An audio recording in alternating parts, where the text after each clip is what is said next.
My obsession hurts others around me. It's also my fetish, but it goes far deeper than that. I'll try to explain the obsession the best I can, by explaining how it started. Basically, when I was young I caught pinworms.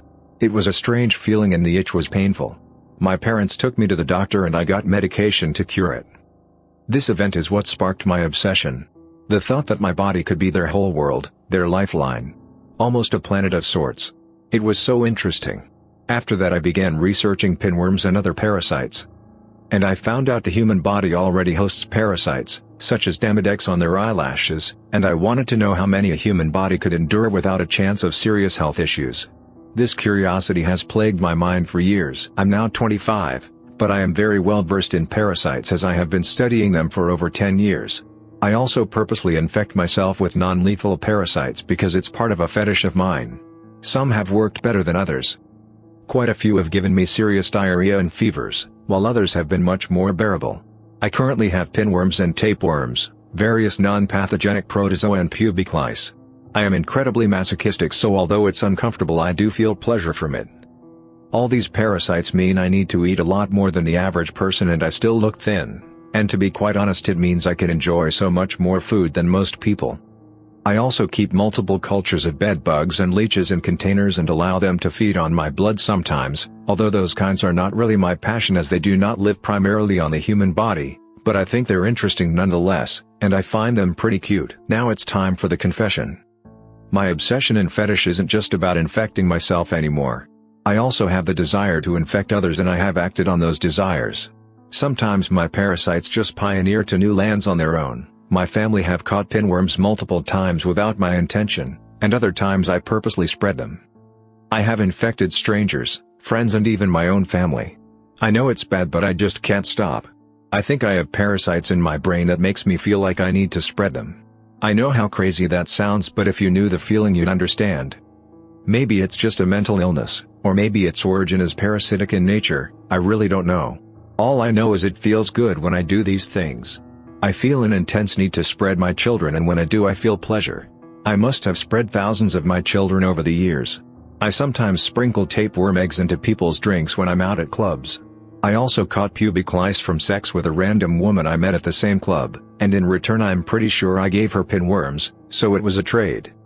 The woman wasn't even attractive, I just wanted to gift her some pinworms, and instead I basically won the jackpot by sleeping with her. I then spread my pubic lice to at least 4 other women. Sometimes I also sprinkle worm eggs onto food and buffets whenever I visit them. Yes, I understand you would think it's gross and messed up.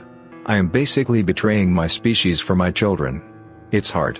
I do enjoy people and I have wonderful friends and family, but I also love my parasites and my fetish is just too hard to control. I don't want to hurt anyone when I do these things, but a force beyond my understanding is driving me to do it. I think I could possibly have a parasite in my brain that has not yet been discovered. I'm sorry to all the people I have caused discomfort to, but it's for a cause beyond human understanding. Although this all can be justifiable, I still feel guilt. I don't want to hurt anyone. I hope the people I spread my gifts to can find it in their hearts to be a little more open-minded, and not kill my children, but learn to live with them like I have instead. I'm aware how strange and disgusting others will find me if they knew. I'm aware of how immoral this seems to most people. I assume you may see me in a negative light after reading this, but remember I only want what's best for my children, and if you were truly in my shoes I'm sure you would do the same. I'm putting my extremely profoundly disabled 7-year-old into a residential facility, so I can forget he exists. I'm not sorry. I can't tell anyone this, even my therapist. Lambaste me if you want, and maybe I even deserve it. I only ask what you would do if you were in my situation. Not what you think people should do. What you would really do. I'm a single mom of 2 boys. 12 and 7. My husband passed away 3 years ago in a work accident. A very large portion of me believe it was a suicide. I can't see him ever making the mistake he made that caused his death, and he had taken an action just before that which ensured his coworkers weren't in the room. I fully believe he killed himself because of our younger son, and no one will ever change my mind. We were told when I was pregnant that he would have Down syndrome. We could handle that. Even if it was severe. It turned out he has a chromosome deletion. His disorder is kind of rare, so I won't post which specific one, but suffice to say he'll never be anything more than he is now or has ever been. And what he is nothing. He doesn't appear to have any awareness and never has.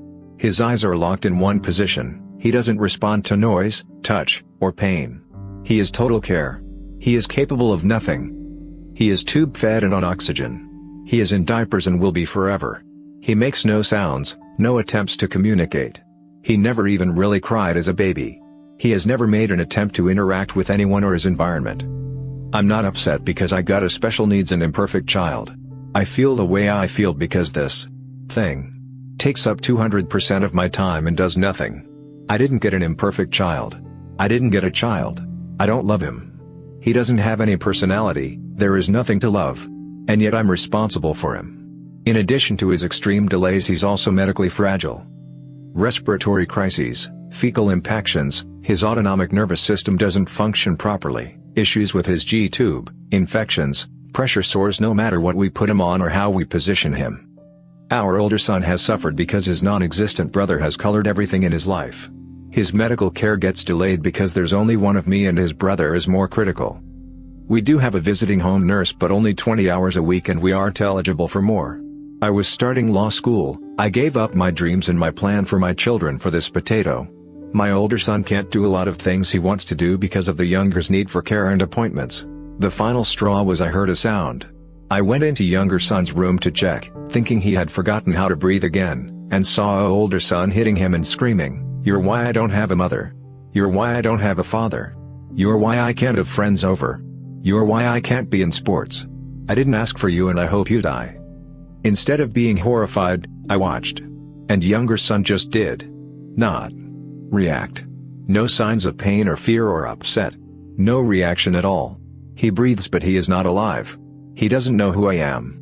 He doesn't know who older son is. He has no sense of self, life experience, or awareness of his surroundings. He doesn't need to be in my home. He doesn't know or care where he is. He is genetically my son but he is not family. My previously abused, brain-damaged cat who can't walk straight has more personality and is far more lovable than my child. In fact, I was looking forward to raising a Down's baby. Even one with severe impairments, for that reason. With disability can come gifts. This boy is not a gift. He is a genetic mistake. I probably should have miscarried and would have definitely terminated if I'd known he would be like this. And the flip side is, if he has awareness, he's miserable. And there is nothing I can do. If he has likes and dislikes, no one knows what they are. If he is in pain, he can't tell anyone. If he wants anything, he can't communicate. He's had every imaginable therapy, nothing has made a difference. And so he's leaving our home on the 29th. I feel excited and relieved and then guilty because I know we'll be happier with him gone. He's already taken my husband and my son's father. He was working so much, to pay for the cucumber's care. For the experimental therapies insurance wouldn't cover. Because this one was going to be the breakthrough. He was tired and defeated and disappointed. He sought counseling as well, but I don't think he could ever say the words "I don't want my son in my home" either. He's ruined my older son. I was so wrapped up on the younger I never realized how ignored and damaged he was. He lost his father too. I didn't just lose my husband. He is my priority now, and this malignant lump can be someone else's problem. At least they'll be paid a wage to care for him. At least they'll get a break from him when they punch out. I just want to never think of him again, and I'm not sorry. And for that, I'm sorry. Thanks for listening. I accidentally killed my brother. Throw away because a lot of people know that this happened to me. I'm going to leave out a lot of details too, just so it can't be easily traced back to me. I'm just living with so much guilt. I need to get this out because it's hard to talk about with people that I know. When I was 10, I had a little brother who was 2.5. We spent a lot of time with our neighbors because our moms were friends and they had 4 kids around the ages of my siblings. One day, we were exploring in the wooded area behind our houses and I found a huge rock. It looked like it had smaller shiny rocks in it. It wound up being a piece of cement with metal shards in it, and I thought it was pretty and wanted to take it home. Once we got back to our house though, our mom told us all to pack into the neighbor's car as we were going to Chuck E. Cheese. The rock was heavy, so I brought it with us rather than lugging it home. My neighbors had one of those huge vans that sat like 15 people and had shelves above the seats, so I put the rock in one of the shelves, and struggled to do so, as it was so heavy. Long story short, my baby brother sat below that shelf. At some point when the van stopped, the rock fell out of the shelf and crushed his little head. It wasn't super gory, but it was bad enough to have killed him right away. Right in front of my mom, me, my brother, sister, and our friends and their mom. At an intersection during a red light. I just remember my mom screaming, "Where did that come from?" and "Oh God, my baby," over and over again. It came out as a whisper at first, but eventually I was about to choke out an audible "me," and I'll never forget the look on my mom's face. It was a mixture of pure grief, knowing my brother was dead. Anger, because I had done something so dumb that it resulted in the death of her youngest child. And compassion, because I know she wanted to hug me and tell me it wasn't my fault. But she couldn't at that time. She's regretted it for years and has apologized to me over and over, but all she said at that moment was, "You killed your brother." I'm 26 now and it's been 16 years since my brother died, and I'm still in therapy. My family has assured me every day since that it wasn't my fault and nobody blames me, and that's a sweet sentiment, but it was still my fault. It was an accident, but I still directly caused it. That sweet little baby is dead because of me, and I can't escape it. Watching my parents grieve like that was unbearable, and they still feel so much pain. I just can't stand the pain anymore. My whole life has been a wreck since then and I can't seem to get myself on track. I'm a high school dropout who has to leave work at least once a month because of my severe and constant panic attacks. I have full days where I'm paralyzed and can't get myself out of bed. I feel like I should be dead, and not my brother. If you read all of this, thank you. It was hard to write.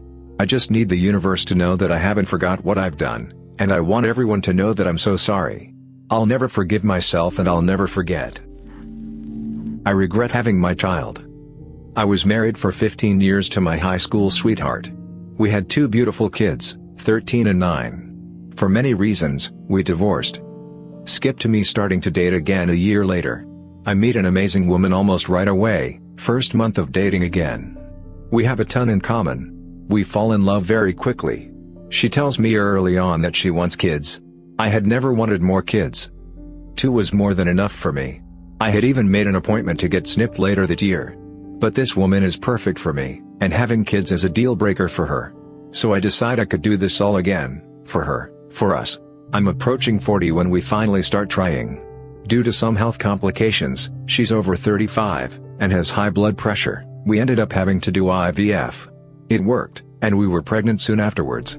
But our son was born prematurely. They warned us this was a possibility due to her age/health. He had to stay in the NICU for 3 months. My new wife developed postpartum due to the stress. We found out our son had cerebral palsy. A milder form, but he had it. Our world shifted from being a happy couple with a new baby to a depressed and stressed couple dealing with a child that has a lifelong disability. This is not how I perceived my second chance at happiness was going to be. I won't leave my wife.